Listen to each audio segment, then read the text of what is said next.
Assalamualaikum warahmatullahi wabarakatuh. Alhamdulillah, semoga kita semua dalam keadaan sehat dan selalu diberi nikmat iman dan Islam.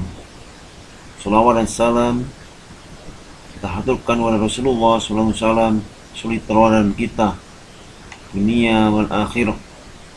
Kali ini mari kita belajar tentang kerja keras dan tanggung jawab. Tentunya kerja keras dan tanggung jawab ini kita niatkan dengan Allah Ta'ala sesuai dengan Al-Quran dan Sunnah Rasulullah SAW. Seperti apa yang diinginkan oleh agama kita, agar kita tidak terjebak dalam urusan duniawi tanpa mementingkan urusan akhirat.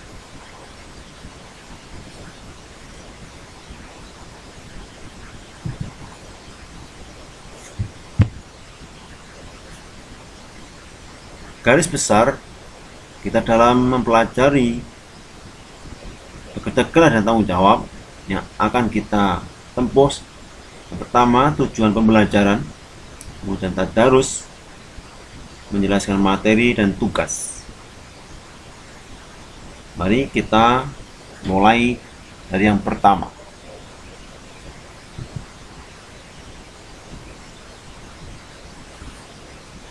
Tujuan pembelajaran yang akan kita capai kali ini, setelah mempelajari materi ini, diharapkan mampu menjelaskan pengertian kerja keras dan tanggung jawab. Yang kedua, mampu menjelaskan dalil kerja keras dan tanggung jawab, serta mampu menganalisis perilaku kerja keras dan tanggung jawab. Itulah tujuan pokok yang akan kita capai. Semoga semuanya bisa memahami dan melaksanakan di kehidupan sehari-hari sesuai tuntunan Rasulullah SAW.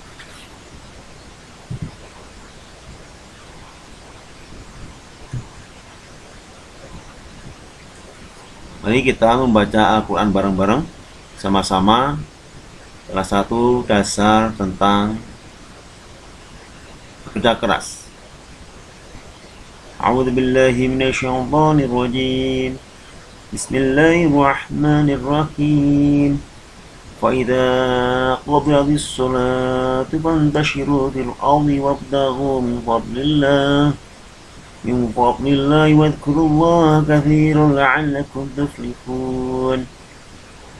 Apabila sholat telah dilaksanakan, maka bertebarlah kamu di muka bumi, carilah karunia Allah dan ingatlah Allah banyak-banyak agar kamu beruntung. Dan ingatlah Allah yang banyak agar kamu beruntung. Al-Jumu'ah ayat 10. Inilah dasar salah satu kita bekerja keras, bertanggung jawab, dan selalu mengingat Allah yang banyak agar kita beruntung. Nah, akan diulang-ulang, dibaca agar mampu didalami dan dilaksanakan. Tahap kedua, kita akan menganalisa renungan atau renungkan. Akhlak merupakan sokok guru kehidupan seluruh umat di dunia ini. Tanggung jawab manusia sebagai khalifah di muka bumi ini akan tergantung pada akhlaknya. Apabila manusia mempunyai akhlak yang sesuai dengan tuntunan Al-Quran dan Sunnah, niscaya kehidupan di dunia ini akan menjadi baik dan mampu mewujudkan negara yang aman, damai, dan sentosa. Nah, renungan, kita selalu bertanggung jawab dan bekerja keras sesuai dengan apa yang diinginkan Allah dan Rasulnya dalam Al-Quran dan Sunnah Rasulullah SAW.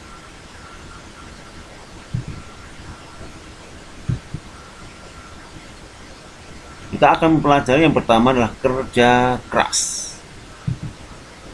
Apa itu kerja keras? Menurut bahasa, kerja keras terdiri dari dua kata, yaitu kerja yang berarti melakukan suatu pekerjaan dan keras yang berarti gigih atau sungguh-sungguh. Sedangkan menurut istilah, kerja keras adalah berusaha untuk berjuang dengan sungguh-sungguh dalam mengerjakan sesuatu untuk mencapai suatu tujuan. Untuk mencapai kebahagiaan dunia dan akhirat secara seimbang, agama Islam memerintahkan agar seorang muslim senantiasa bekerja keras. Kerja keras merupakan prasyarat mutlak untuk mencapai kebahagiaan dunia dan akhirat. Itulah pengertian daripada kerja keras.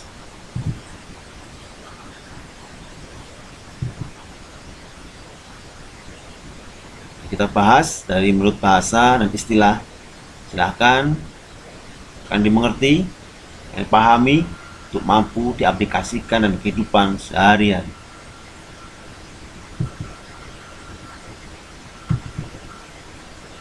Pembahasan yang kedua tentang kerja keras yaitu perintah berdalil dalam Al-Quran dan Sunnah Rasulullah SAW. Islam menganjurkan umatnya agar selalu bekerja keras untuk mencapai harapan dan cita-citanya. Sebaliknya, Islam sangat melarang umatnya bermalas-malas hanya mengharap bantuan orang lain. Dalil yang mendorong agar manusia memiliki sikap kerja keras antara lain: A'udzubillahi minasyaitonirrajim. Qul ya qaumi i'malu 'ala ma Qul ya qaumi i'malu 'ala makanatikum inni 'amilu fasawfa ta'lamun.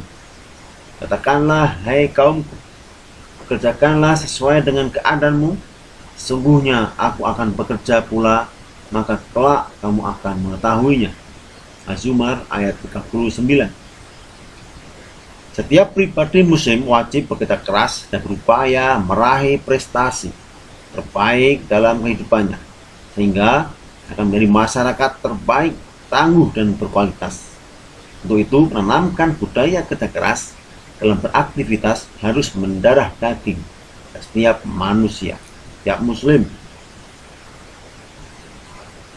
Juga dijelaskan dalam surat yang lain yang sudah kita baca semua, tadarus tadi di muka, Al-Jumu'ah ayat 10. Apabila telah ditunaikan sholat, maka bertebalah kamu di muka bumi dan carilah karunia Allah, dan ingatlah Allah yang banyak-banyak supaya kamu beruntung. Kemudian hadis Rasulullah SAW melarang umatnya untuk malas dalam bekerja. Bahkan beliau mengajarkan satu doa agar dijauhkan dari sifat malas. Apa itu doanya? Kana Nabi sallallahu alaihi wasallam yaqul, Allahumma inni a'udzubika min hammi wal hajat wal 'ajzi wal kasali wal jubni wal bukhli wa dhul'atain wa dhul'atain wa khulbatain wa khulbatit rijal. Mari kita ulangi. Allahumma inni a'udzubika min hammi wal hajat wal 'ajzi wal kasali wal jubni wal bukhli wa dhul'atain wa ghulabadir rijal wa ghulabadir rijal. Nabi sallallahu alaihi wasallam mengucapkan Allahumma ini wal akhiri, yang artinya, ya Allah, aku berlindung kepadamu dari rasa sedih dan duka cita, lemah dan malas, pengecut dan kikir, dan terlilit hutang serta dikuasai musuh. Hadis riwayat Bukhari. Itulah hadis yang jadi pedoman bagi seorang muslim. Seyogyanya jangan lupa memohon perlindungan Allah agar terhindar dari sifat malas, lemah, penakut, bahkan sedih ketika melakukan pekerjaan. Nabi SAW memberikan gambaran tentang bekerja keras adalah ciri orang muslim yang dicintai Allah. Sesuai dengan hadis Nabi, Innallaha yuhibbul mu'minun, Innallaha yuhibbul mu'minal muqtarif. Sesungguhnya Allah mencintai orang mukmin yang bekerja. Hadis riwayat Baihaqi. Itulah beberapa daripada dalil yang harus diketahui agar kita semangat Kita bekerja keras hanya untuk Allah dan akhirat, untuk agama kita, kemuliaan Islam. Kemudian yang ketiga, prinsip dalam bekerja keras dalam Islam. Apa prinsipnya? Yang pertama, bekerja adalah ibadah. Sebagai seorang muslim, apapun kegiatan akan bernilai ibadah apabila niat dan motivasinya dalam melakukan aktivitas adalah mencari ridho Allah, bukan mencari duniawi. Yang B, bersungguh-sungguh dalam merintis pekerjaan meskipun dari hal yang terkecil. Ulangi, yang B, bersungguh-sungguh dalam merintis pekerjaan meskipun dari hal yang terkecil. Sehingga seorang muslim tidak boleh menyepelekan usaha yang positif sekecil apapun dalam bekerja, karena Allah akan tetap mempertimbangkan setiap usaha sekecil apapun usahanya itu. Karena itu setiap muslim harus memiliki watak, semangat, dan etos kerja yang tinggi, karena pada hakikatnya hidup itu untuk bekerja atau beramal. Kemudian yang C, prinsipnya yaitu bekerja dengan penuh tanggung jawab. Kemudian yang D, prinsipnya bekerja yaitu berorientasi masa depan.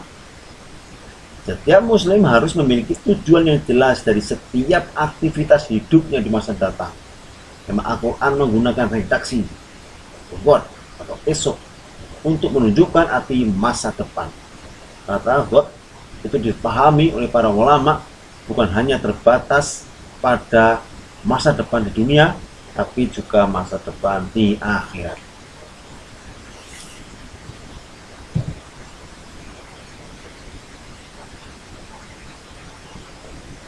Nah, itulah prinsip ya pekerjaan yang harus kita pahami. A, B, kemudian kita akan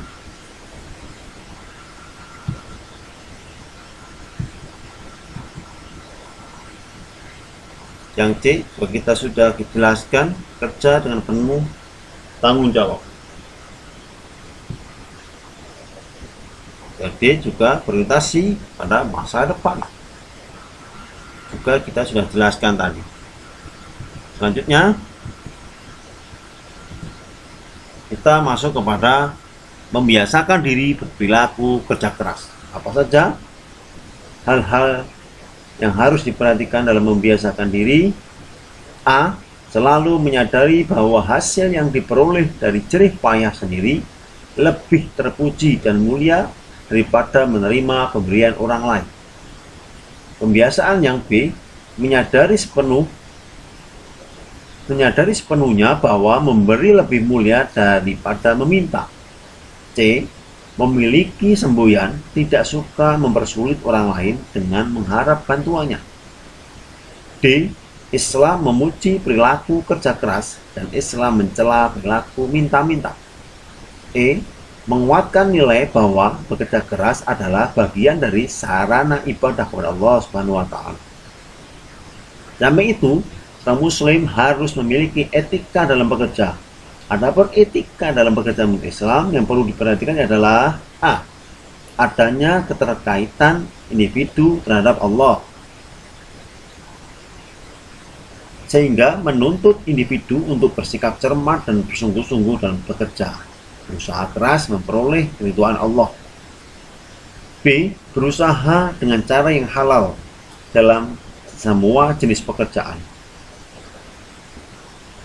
Etika yang C, tidak memaksakan orang lain atau seseorang, alat-alat produksi atau binatang dalam bekerja. Semua harus dipekerjakan secara profesional dan wajar. Yang D, tidak melakukan pekerjaan yang menurhakai Allah. E, profesionalisme dalam setiap pekerjaan, yaitu kemampuan untuk memahami dan melakukan pekerjaan sesuai dengan prinsip-prinsip keahlian. Itulah pembiasaan bekerja keras dalam Islam.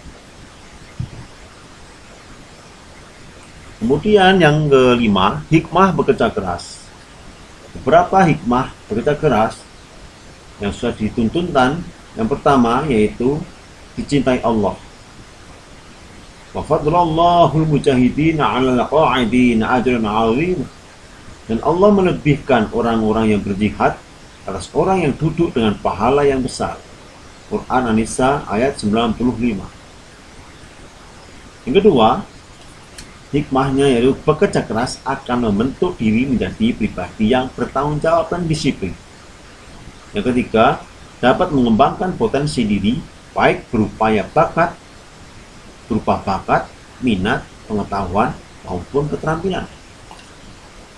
Hikmah yang keempat, mendapatkan kepercayaan banyak orang. Serta hikmah yang kelima, berpeluang besar meraih kesuksesan. Karena dengan sungguh-sungguh, maka ia akan memperoleh jalan kemudahan dalam meraih apa yang diharapkan. Itulah beberapa pembahasan tentang bekerja keras. Kemudian kita akan beralih kepada pembahasan tentang tanggung jawab. Apa itu tanggung jawab? Menurut Kamus Besar Bahasa Indonesia, memberikan arti kata tanggung jawab dengan dua pengertian. Pertama, keadaan menanggung segala sesuatu. Atau kalau terjadi sesuatu boleh dituntut, dipermasalahkan, diperkarakan, dan sebagainya. Yang kedua, menerima pembebanan sebagai akibat sikap pihak sendiri atau pihak orang lain. Tanggung jawab bisa juga diartikan sebagai kesadaran manusia akan tingkah laku atau perbuatannya yang disengaja maupun yang tidak disengaja. Tanggung jawab juga bisa diartikan sebagai perwujudan kesadaran akan kewajiban seseorang. Dalam Islam, tanggung jawab menjadi barometer dalam mengukur keimanan seseorang. Sebab bagi orang yang bertanggung jawab berarti orang tersebut dikatakan amanah.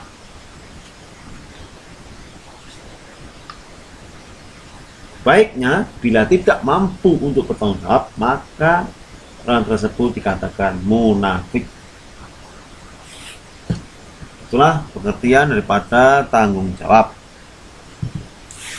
Kemudian yang kedua, kita memahami dalil perintah tanggung jawab dalam Islam. Apa saja dalil perintah dan tanggung jawab dalam Islam? Menurut Quran surat Al-Mudaththir ayat 38, kullu nafsin bima kasabat rahina. Tiap-tiap diri bertanggung jawab atas apa yang telah diperbuat. Al-Mudaththir ayat 38. Dalil yang kedua, perintah tanggung jawab, yaitu surat Al-An'am 164. Katakanlah, apakah aku akan mencari Tuhan selain Allah, padahal Dia adalah Tuhan bagi segala sesuatu. Dan tidaklah seseorang berbuat dosa, melainkan menurutannya kembali kepada dirinya sendiri. Dan seorang yang berdosa tidak akan memikul dosa orang lain. Allah taziru waziratun wizra ukhra. Kemudian kepada Tuhanmu lah kamu kembali, dan akan diberikannya padamu apa yang kamu perselisihkan.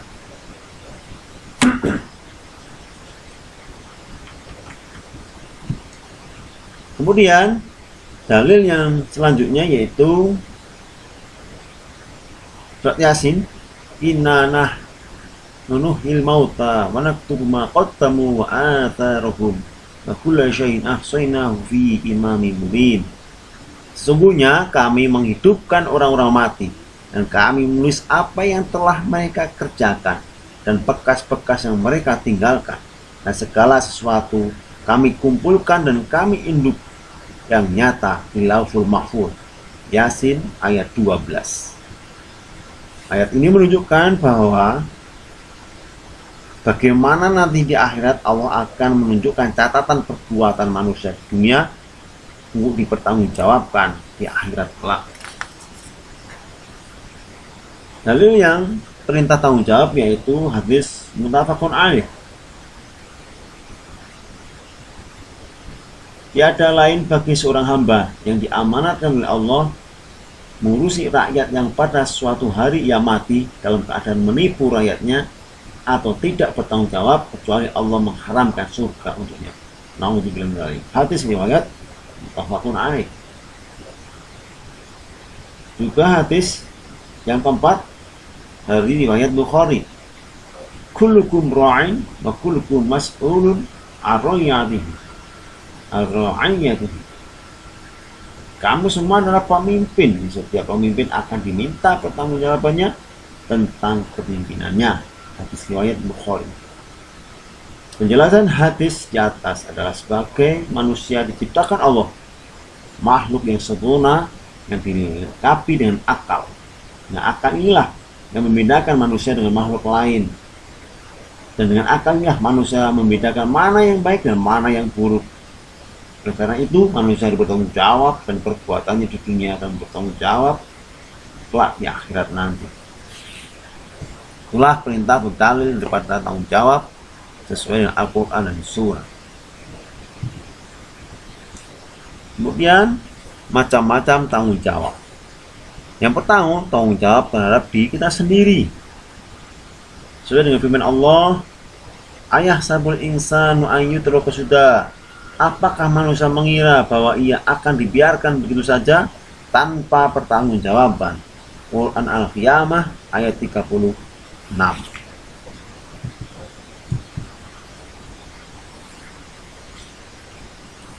Manusia sebagai makhluk individu harus bisa bertanggung jawab pada dirinya sendiri, yaitu dengan menjaga keseimbangan antara jasmani dan rohani. Juga harus bertanggung jawab kepada Allah sebagai penciptanya. Kemudian macam-macam tanggung jawab yang B, tanggung jawab terhadap keluarga. Tanggung jawab terhadap keluarga menuntut tiap anggota keluarga harus mempunyai kesadaran dalam hal-hal sebagai berikut. Misalnya, A1, seorang ayah mempunyai tanggung jawab yang sangat besar, yaitu sebagai pemimpin keluarga, melindungi, memberi nafkah istri dan anak-anaknya dengan seluruh kemampuannya.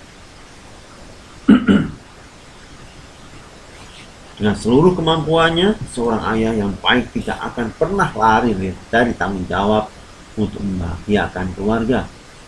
2, seorang ibu mempunyai tanggung jawab yang sangat penting, yaitu mengurus suami dan anak-anaknya dengan semua tenaga dan pikirannya.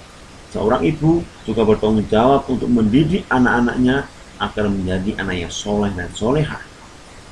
Yang ketiga, seorang anak juga mempunyai tanggung jawab yang besar kepada keluarga, terutama kedua orang tuanya, yaitu dengan membahagiakannya dengan sungguh-sungguh belajar, menjaga nama baik keluarga, dan berusaha dan sungguh-sungguh mengoptimalkan segala potensi yang dimilikinya, sehingga bisa membuat kedua orang tua bangga dengan apa yang kita lakukan. Sesuai dengan firman Allah, qu anfusakum wa ahlikum nar wa quduhan nas wal hijarah. Peliharalah dirimu dan keluargamu dari api neraka yang bahan bakarnya adalah manusia dan batu. Quran surat At-Tahrim ayat 6. Tanggung jawab yang ketiga yaitu terhadap agama. Apa saja yang tanggung jawab agama? Yang pertama yaitu istiqomah dalam menjaga keimanan. Seorang muslim harus memiliki keyakinan yang kuat terhadap ajaran Islam, kemudian istiqomah dalam memelihara dan meningkatkan mutu keimanannya, sebab kualitas iman seorang bisa naik dan bisa turun. Sesuai dengan sabda Rasulullah, iman itu dapat berkurang dan bertambah karena membaharuilah keimanannya. Tanggung jawab yang kedua yaitu mempelajari ajaran Islam. Kita wajib dalam seorang Islam, seorang Muslim harus mempelajari betul-betul seluruh ilmu Islam sehingga tidak salah dalam melakukan kehidupan sehari-hari. Tanggung jawab yang ketiga dalam agama yaitu mengamalkan ajaran Islam. Yang keempat, mendakwahkan ajaran Islam.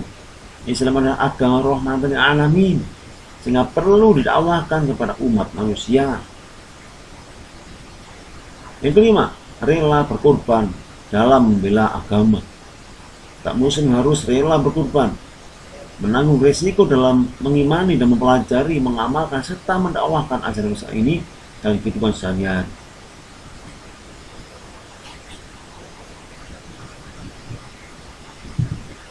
Pembahasan yang selanjutnya yaitu tanggung jawab kita terhadap negara. Apa saja tanggung jawab kita terhadap negara? Yang pertama ya, turut serta dalam menjaga keutuhan negara. Yang kedua, mendukung dan mematuhi kebijakan pemerintah. Yang ketiga, koreksi jika negara mengambil kebijakan yang keliru. Wajib hukumnya seorang muslim mengingatkan, meluruskan, bahkan mencegah sebuah kemungkaran, baik yang dilakukan seseorang, instansi, bahkan penyelenggara negara. Sesuai dengan sabda Rasulullah, mar'a minkum munkaron falyughayyir biyadihi fa illam yastati fa bilisanihi fa illam yastati fa biqalbihi wa dzalika adhaful iman. Barang siapa di antara kalian melihat suatu kemungkaran, maka hendaklah mengubah dengan tangannya. Jika tidak mampu, maka dengan lisannya. Jika tidak mampu dengan lisannya, juga silakan dengan hatinya. Itulah selemah-lemahnya iman. Hadis riwayat Bukhari. Pembahasan selanjutnya yaitu tentang hikmah sikap tanggung jawab. Beberapa hikmah dalam kehidupan sehari-hari sikap tanggung jawab yaitu A. Orang yang bertanggung jawab akan mendapatkan kepercayaan yang tinggi dari orang lain. Dengan tanggung jawabnya dalam melaksanakan pekerjaan, jadi orang lain merasa yakin dan nyaman jika suatu pekerjaan tersebut berada di tangannya. Hikmah yang B, sikap tanggung jawab akan melahirkan kehati-hatian dalam bertindak. Segala pekerjaan akan dipertimbangkan dengan baik agar berhasil sesuai dengan yang diharapkan. Hikmah yang C, orang yang memiliki sikap tanggung jawab akan lebih kuat dalam menghadapi atau menyikapi berbagai persoalan. Justru baginya menjadi suatu tantangan yang harus dapat diselesaikan. Hikmah yang D atau keempat, orang yang memiliki tanggung jawab akan lebih fokus pada mencari solusi jika terjadi masalah, tidak menyalahkan atau mengkambing hitamkan sesuatu. Yang E, sikap tanggung jawab menjadi salah satu pendorong utama seseorang meraih keberhasilan baik di dunia maupun di akhirat. Itulah beberapa pembahasan tentang tanggung jawab. Kemudian kita masuk kepada tugas. Silakan yang belum paham tentang tanggung jawab, kita silakan bisa bertanya. Jika tidak ada pertanyaan, kita masuk pada tugas. Apa tugasnya? Saya akan mencari dari beberapa tokoh muslim baik di dalam maupun di luar negeri yang berhasil mencari pemimpin karena berhasil menjadi pemimpin karena memiliki sifat pekerja keras dan bertanggung jawab. Tugas kalian adalah mencari biografi pemimpin inspiratif tersebut. Lakukan rangkaian kegiatan di bawah ini.